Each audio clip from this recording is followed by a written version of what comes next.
ఈ ఎస్పీ బ్రహ్మనాయుడు పైకి కనిపించేటంత పెద్ద మనిషి కాడు. మీ అందరికీ ఆయన సాధించిన విజయాలే తెలుసు గాని తెర వెనక ఆయన చరిత్ర ఏమిటో నాకు బాగా తెలుసు. అధికారం ఉంది కదా అని పరాయవాడి భార్యని సొంత పెళ్లల్లాగా ఇంట్లో పెట్టుకోవడం ధర్మమేనా? కంచే చేను మేస్తే ఏమవుతుందో బ్రహ్మనాయుడు విషయం అంతే.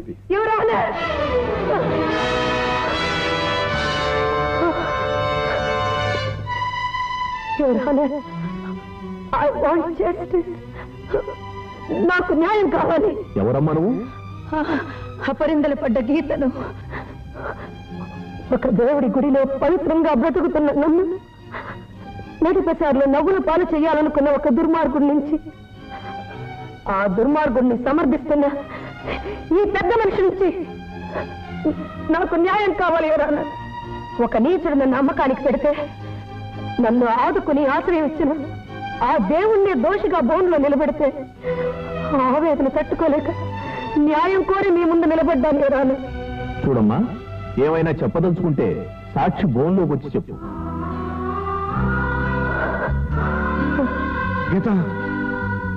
నన్ను ఆపకండి. మీ గౌరవానికే భంగం వచ్చాక నేను నోరు ఇప్పకపోతే అది ఆత్మద్రోహమే అవుతుందండి. నన్ను చెప్పనివ్వండి ప్లీజ్. జడ్జి గారు, నేను ఈయన దగ్గరికి ఎలా చేరాను, ఎందుకు చేరాను, నన్ను భార్య అని వాదిస్తున్నా శ్యాంబాబు అనే నీచుడి విషవలయంలో నేను ఎలా చిక్కుకుపోయాను మీకు వివరంగా చెబుతాను. ఆడదాని ఆక్రోశాన్ని ఆ ధర్మదేవత చేతిలో ఉన్న ధర్మ కాటాలో పెట్టి నాకు న్యాయం అందించండి. నేను బ్రహ్మనాయుడు గారు ఒకరినొకరు అభిమానించుకున్నాం, ఆరాధించుకున్నాం.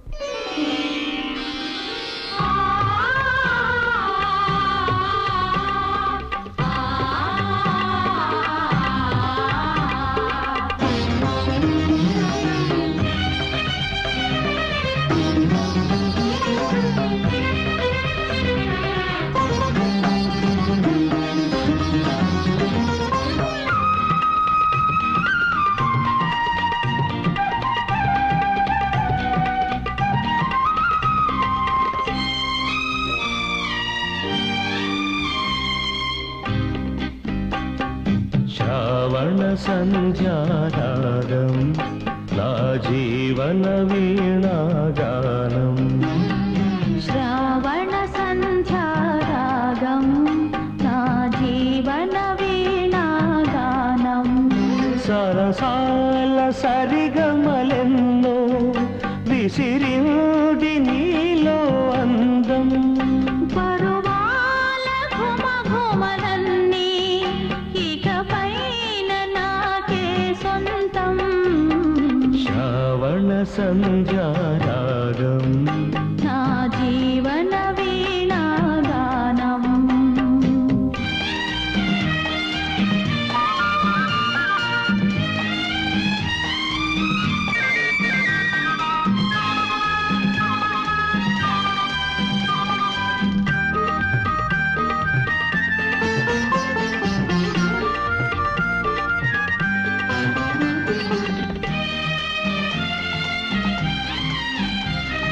వచ్చే వచ్చే ఒక హేమంతం, ఊళ్ళోకొచ్చే ఒక సౌందర్యం.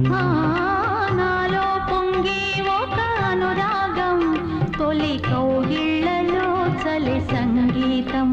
పొగమంచు పొదరిల్లైతే చలిమంటతో అనుబంధం.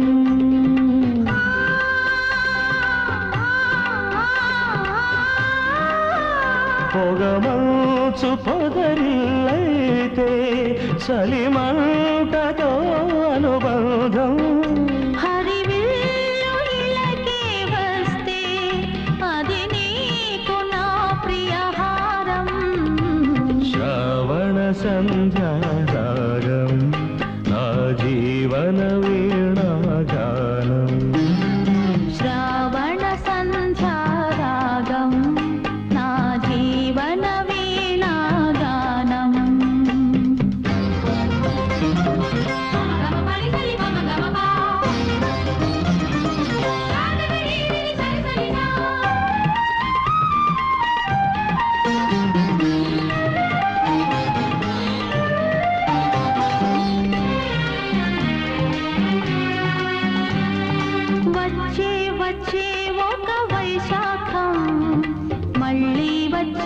ఒక మధుమాసం విచ్చే నీలో ఒక మందారం మనసిచ్చే నాకే తన సింధూరం చిరునవ్వు సిరిమల్లైతే సినమాయకే సింగారం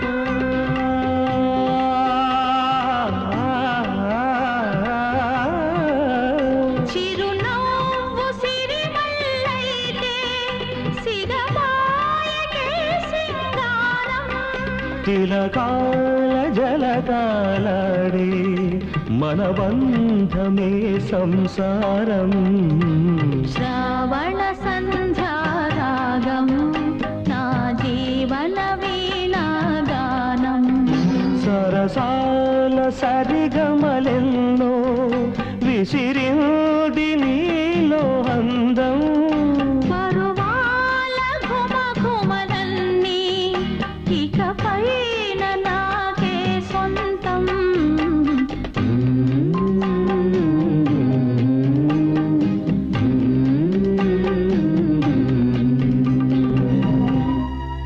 ఊహల్లో ఊపిరి పోసుకుంటున్న మమ్మల్ని ఆయన మేనమావ జగన్నాథరావు గారు చూశారు. ఆయన కూతురు రాధిక బ్రహ్మనాయుడు గారిని ప్రేమిస్తుందని నాకు తెలియదు. నన్ను బ్రహ్మనాయుడు గారు పెళ్లి చేసుకుంటే ఆయన ఆశ తనకు దక్కదని జగన్నాథరావు గారు బ్రహ్మనాయుడు గారితో ఘర్షణకు దిగారు. అనుబంధానికన్నా నాతో పెనవేసుకుని ఉన్న రాగబంధమే గొప్పదని బ్రహ్మనాయుడు గారు వాదించారు.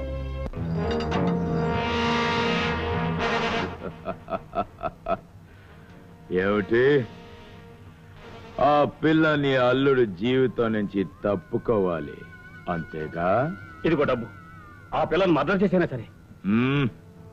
ఓ శరభా శరభా, ఆడపిల్లలు ప్రాణాలు తీయటం టైగర్ కి అలవాట్లేదు బే, అనుభవించడం తప్ప.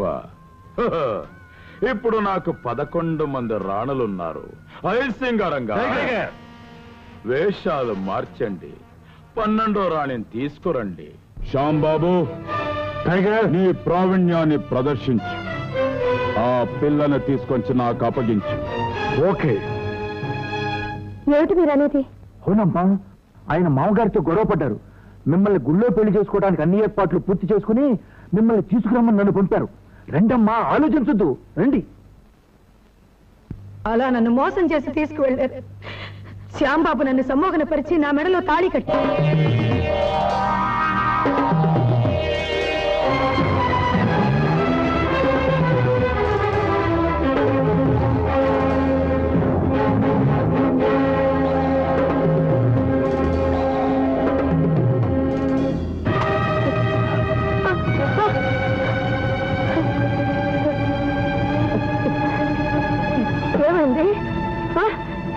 ఏంటిదంతా? ఏమైంది? నీకు నాకు పెళ్లి జరిగింది. ఈ ఫోటో చూడు. ఐశ్వర్యవంతులు హక్కు పుక్తాలు నమ్మినట్టు నా భార్యను నిన్ను ఈ టైగర్ దాస్ కమ్ముతున్నాను. 10,000కి. ఎలా ఉంది? అమ్మడానికి నువ్వెవడివి, కొనడానికి వాడెవడు? వీడెవడు? సరబా సరబా, ఈ రోజు నుంచి నువ్వు నా హృదయరాణివే. షటప్. నేను చదువుకోకపోయినా నా 11 మంది రాణులు అందరూ చదువుకున్న వాళ్ళని. దీన్ని డాక్టర్ కోర్స్ చదువుతుండగా శ్యాంబాబు తెచ్చిపెట్టాడు. ఇది లాయర్ కాబోయ్ నా 2వ రాణి అయింది. ఏడాదికి 12 నెలలైతే 11 మంది హృదయ రాణులే ఉండి 1 నెల మాత్రం వరుస తప్పుతుంది. అందుకే సరసానికి వరుసకి సరిపోతుందని నిన్ను తెప్పించుకున్నాను. నీకు లొంగి అభాగ్యురాలుగా వాళ్ళతో కలిసి బతుకుతారని మాత్రం ఆశలు పెట్టుకోకు. నువ్వు ఇక్కడ ఉండాల్సిందే. నీ మొగుడుగా నేను ఆజ్ఞాపిస్తున్నాను. నోర్మోయ్, మోసం చేసి పెళ్లి చేసుకున్నా నీకు నన్ను భార్య అని పిలిచే అర్హతే లేదురా. నీ మెడలో తాళి పుట్టినంత వరకు నేనే నీ మొగుడిని. ఇదిగోరా నువ్వు కట్టిన తాళి. తాళి తెగితే ఏమవుతుందో? హృదయరానికి తాళి బొట్టు అక్కర్లేదు. సింగన్న, టైగర్, శోభనానికి ఏర్పాటు చేయి. అదే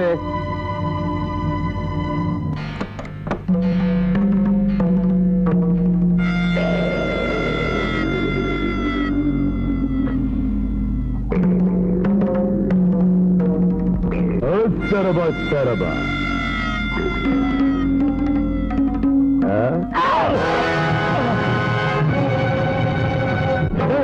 దాన్ని పడుకుంటా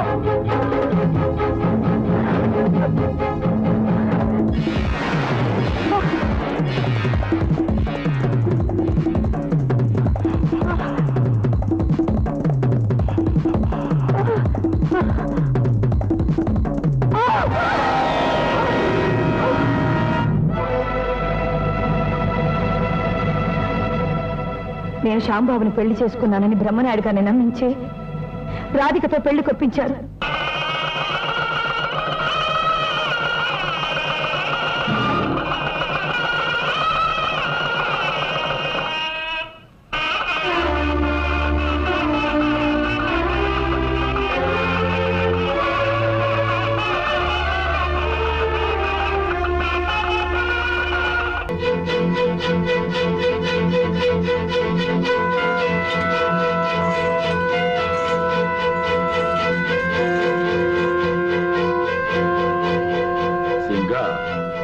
ఇది నన్ను దొంగ దెబ్బ తీసి